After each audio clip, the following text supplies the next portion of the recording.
અને હવે આપણે દર્શન કરાવીશું બોટાદના બરવાડામાં આવેલા ભીમનાથ મહાદેવ મંદિરના. કહેવાય છે કે આ શિવાલય મહાભારત કાલીન છે, જે આજે પણ ભોળાનાથના અનન્ય શિવલિંગના દર્શન થાય છે. તો આવો સાથે મળીને જાણીએ બોટાદના ભીમનાથ મહાદેવનો મહિમા. આ છે બોટાદ જિલ્લાના બરવાડા તાલુકામાં આવેલું મહાભારત કાલીન ભીમનાથ મહાદેવ મંદિર. 5500 વર્ષ પહેલા પાંડવોએ જેની સ્થાપના કરી હતી એવા આ શિવાલય પ્રત્યે આજે પણ ભક્તોની અપાર આસ્થા જોડાયેલી છે. ભૂતકાળમાં જરવલિયા તરીકે ઓળખાતું આ ગામ આજે ભીમનાથના નામે વિશ્વભરમાં જાણીતું બન્યું છે. અહીંની લીલકા નદીના કાંઠે આવેલ આ શિવાલયમાં લાખો ભક્તો દર્શન કરવા માટે આવતા હોય છે. તો ખાસ કરીને શિવભક્તો સોમવારના દિવસે શિવજી સમક્ષ શીશ ઝુકાવવા આવે છે. ભીમનાથ મહાદેવ એ એક શ્રદ્ધાનું પ્રતીક છે. અર્જુનની શ્રદ્ધાના હિસાબે પથ્થરમાં સ્વયંભૂ ભગવાન શિવ પ્રગટ થયેલા. વર્ષોની પરંપરા મુજબ અહીંયા શ્રાવણ મહિનામાં મેળો ભરાય છે અને મહાશિવરાત્રિએ લાખો લોકો ભેગા થાય છે. અને હું દાવા સાથે કહી શકું કે ભીમનાથ મહાદેવમાં વર્ષે 2 થી 2.5 લાખ લોકો અન્નક્ષેત્રમાં પ્રસાદ લે છે. સનાતન ધર્મના મહાકાવ્ય એવા મહાભારત સાથે આ શિવાલય જોડાયેલું છે.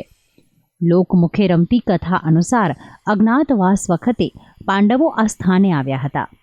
ભગવાન શિવમાં અતૂટ શ્રદ્ધા રાખનાર અર્જુને પ્રણ લીધેલું હતું કે ભોળાનાથની પૂજા કર્યા વગર જમવું નહીં. પરંતુ આ સ્થાન તો એ વખતે જંગલ હતું. આવા વિરાન વિસ્તારમાં શિવાલય ક્યાંથી લાવવું?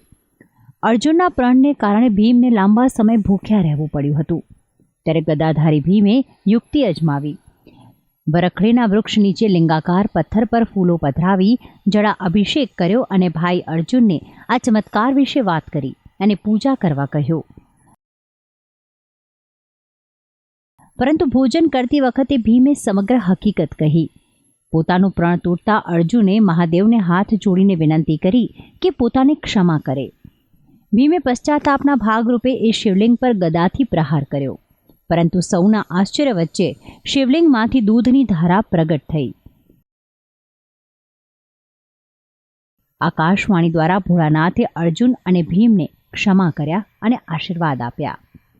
એ જ વરખડીનું વૃક્ષ આજે પણ ચમત્કારિક મનાય છે, કારણ કે આ વૃક્ષમાં આજના સમયમાં પણ ચૈત્ર અને વૈશાખ માસમાં ખાંડ જેવા સફેદ પદાર્થ ઝરે છે, જેને સૌ ભક્તો પ્રસાદ તરીકે ગ્રહણ કરે છે.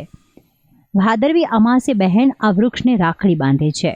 તો શ્રાવણ માસ અને શિવરાત્રિના દિવસે અહીં યાત્રાળુઓ તેમજ ખાસ કરીને બ્રાહ્મણો ફરાળ કરાવી અને યજ્ઞનું આયોજન કરે છે.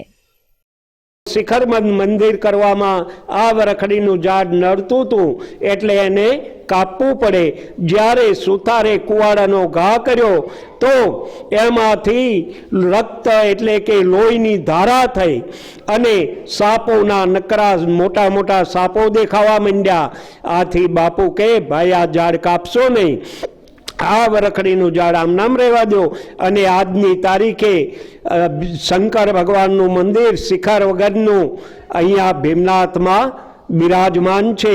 આ ઝાડ છે એ જ એનું શિખર છે. તો આમ બોટાદનું આ ભીમનાથ મહાદેવ મંદિર મહાભારત કાળથી માંડીને આજના કળિયુગમાં પણ શિવકૃપા મેળવવાનું પવિત્ર માધ્યમ બન્યું છે. ભક્તિ સંદેશ ન્યૂઝ બોટાદ.